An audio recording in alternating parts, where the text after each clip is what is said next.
Assalamualaikum warahmatullahi wabarakatuh. Pada kesempatan kali ini saya akan memaparkan terkait dengan sistem pengendalian manajemen dengan studi kasus pada kasus korupsi di Kementerian Perhubungan.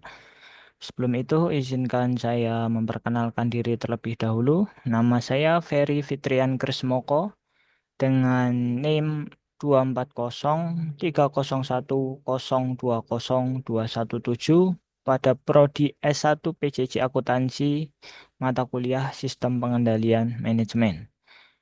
Pada kesempatan kali ini saya akan membahas terkait dengan kasus korupsi yang terjadi di Kementerian Perhubungan berkaitan dengan pembangunan jalan kereta api pada jalur Besitang Langsa yang dilakukan oleh mantan Direktur Jenderal Perkeretaapian Kementerian Perhubungan Bapak Prasetyo Budi Cahyono atau PB. Eh, Pembahasan kali ini kita akan menggunakan dua sumber. Yang pertama dari CNBC dengan judul Kejagung Tangkap Ex-Dirjen KA dan dari Harian Jogja dengan judul Mantan Dirjen Perkeretaapian Prasetyo Budi Cahyono jadi tersangka dugaan korupsi jalur rel KA Besitang Langsa 1,3 triliun. Seperti yang tercantum dalam berita, bahwa Kejaksaan Agung telah menetapkan mantan Direktur Jenderal Perkeretaapian Kementerian Perhubungan, Bapak PB, sebagai tersangka kasus dugaan korupsi proyek pembangunan jalur kereta api pada Balai Teknik Perkeretaapian Medan dalam kurun waktu 2017 hingga 2023. Pada tahun 2017 hingga 2023, Balai Teknik Perkeretaapian Kelas 1 Medan melaksanakan pembangunan jalan kereta api Trans Sumatera, yang salah satunya adalah pembangunan jalan kereta api Besitang Langsa, yang menghubungkan Provinsi Sumatera Utara dan Provinsi Aceh dengan anggaran pembangunan sebesar 1,3 triliun yang bersumber dari Surat Berharga Syariah Negara atau SBSN. Nah, pembangunan jalan KA Besitang ini diduga tidak didahului dengan studi kelayakan serta tidak terdapat dokumentase jalur kereta api yang dibuat oleh Kementerian Perhubungan, serta KPA pejabat pembuat komitmen atau PPK dan konsultan pengawas dengan sengaja memindahkan jalur pembangunan kereta api yang tidak sesuai dengan dokumen desain dan jalan sehingga jalur KA mengalami amblas atau penurunan tanah dan tidak dapat terpakai. Dari pelaksanaan pembangunan, ter terdakwa PB ini diduga mendapatkan fee dari Ahmad Afif Setiawan atau AAS selaku PPK sebesar 1,2 miliar dan dari PT WTJ sebesar 1,4 miliar. Nah, akibat dari perbuatan PB yang melakukan korupsi tersebut menyebabkan jalur KA tidak bisa difungsikan sebagaimana mestinya dan negara mengalami kerugian yang cukup besar yaitu sekitar 1,1 triliun. Hal ini berdasarkan penghitungan kerugian negara yang dilakukan oleh BPKP. Baiklah, kita akan melakukan pembahasan dari sistem pengendalian manajemen. Yang pertama, analisis sistem pengendalian manajemen dari analisis struktur organisasi.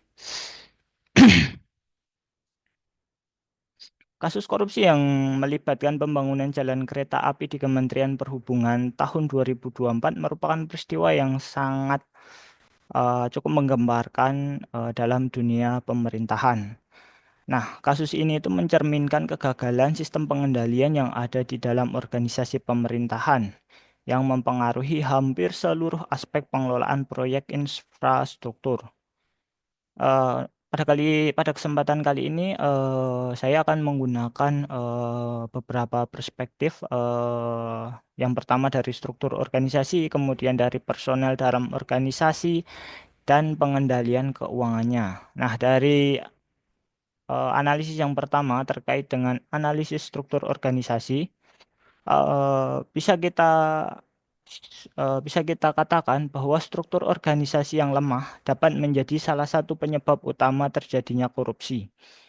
Pada proyek pembangunan jalan kereta api, terdapat sejumlah pihak yang memiliki kewenangan atas pengelolaan anggaran, pengadaan barang dan jasa, serta implementasi proyek. Nah, di sini menjadi salah satu masalah pertama dari permasalahan yang terjadi, yaitu terkait kurangnya pemisahan tugas dan tanggung jawab yang jelas antara pihak-pihak yang terlibat dalam proyek pembangunan.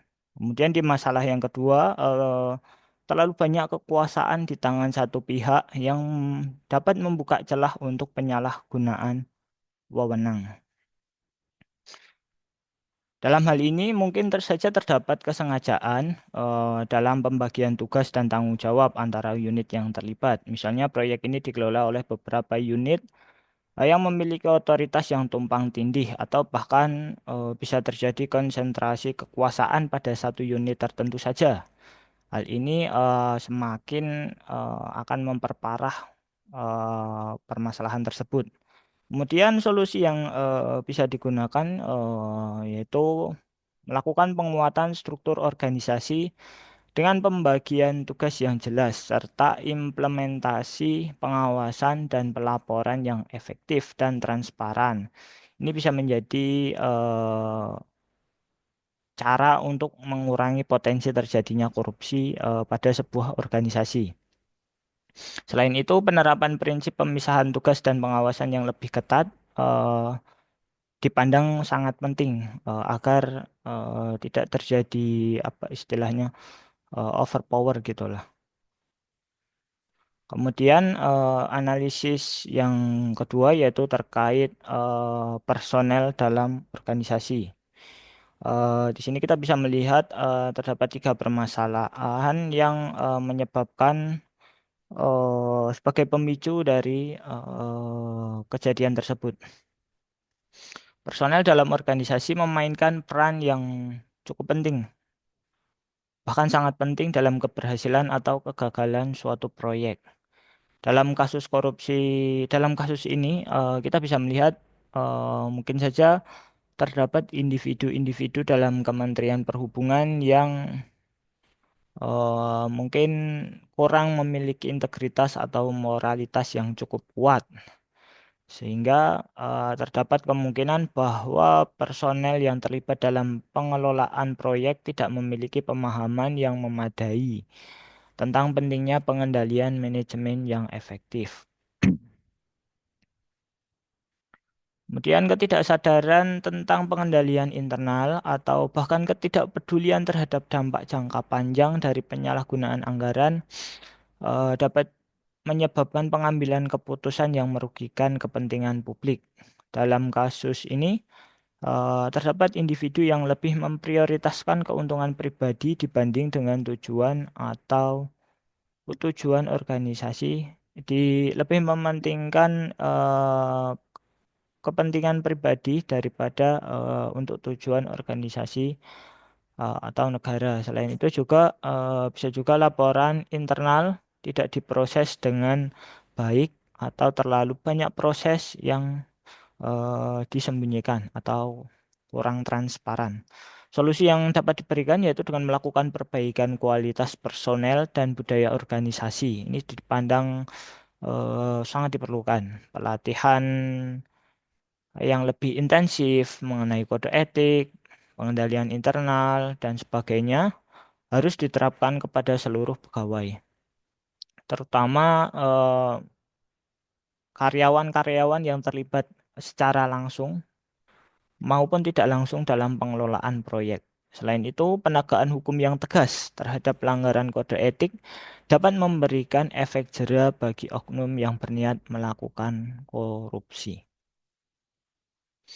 Kemudian pada analisis yang ketiga terkait pengendalian keuangan dalam organisasi, terdapat tiga permasalahan juga yang dapat dilihat. Pengendalian keuangan yang lemah bisa menjadi salah satu faktor penyebab korupsi dalam proyek pembangunan, terutama terkait dengan pengadaan barang dan jasa. Dalam kasus tersebut, terdapat kemungkinan bahwa sistem pengawasan terhadap pengelolaan anggaran tidak berjalan dengan baik, sehingga dana yang dialokasikan untuk pembangunan jalan kereta api bisa saja diselewengkan. Pengelolaan anggaran yang tidak transparan tanpa adanya audit internal yang independen akan membuka celah bagi oknum untuk melakukan tindak pidana korupsi. Selain itu, proses pengadaan yang tidak diawasi dengan ketat juga bisa menyebabkan penyimpangan. Pengadaan barang dan jasa yang tidak efisien dan tidak berdasar kepada prinsip kompetitif dapat menjadi ladang subur bagi korup, eh, praktik kolusi serta suap. Kemudian solusi yang ditawarkan yaitu dengan melakukan penguatan sistem pengendalian keuangan sangat penting dalam mencegah terjadinya korupsi. Salah satu langkah yang dipandang perlu adalah dengan melaksanakan audit internal yang rutin dan dilakukan oleh pihak independen untuk memantau penggunaan anggaran. Penggunaan teknologi informasi juga dipandang perlu untuk melakukan monitoring aliran dana secara real time, juga dapat meningkatkan transparansi dan akuntabilitas. Selain itu juga pengadaan barang dan jasa harus diawasi dengan ketat serta diterapkan sistem pengadaan yang terbuka dan berbasis pada prinsip persaingan sehat. Kemudian kesimpulan yang dapat diambil dalam kasus korupsi jalan kereta api di Kementerian Perhubungan tersebut, masalah utama yang terjadi adalah lemahnya sistem pengendalian manajemen yang mencakup kelemahan dalam struktur organisasi, masalah personel, dan pengendalian keuangan yang buruk. Oleh karena itu, untuk mencegah terulangnya kasus serupa, perlu adanya perbaikan pada aspek-aspek tersebut di atas. Pengendalian manajemen yang baik harus memfokuskan pada transparansi, akuntabilitas, dan pengawasan yang ketat, serta memastikan adanya keadilan dan integritas di seluruh lini organisasi. Demikian presentasi dari saya. Apabila terdapat kesalahan, saya mohon maaf yang sebesar-besarnya. Saya akhiri. Wassalamualaikum warahmatullahi wabarakatuh.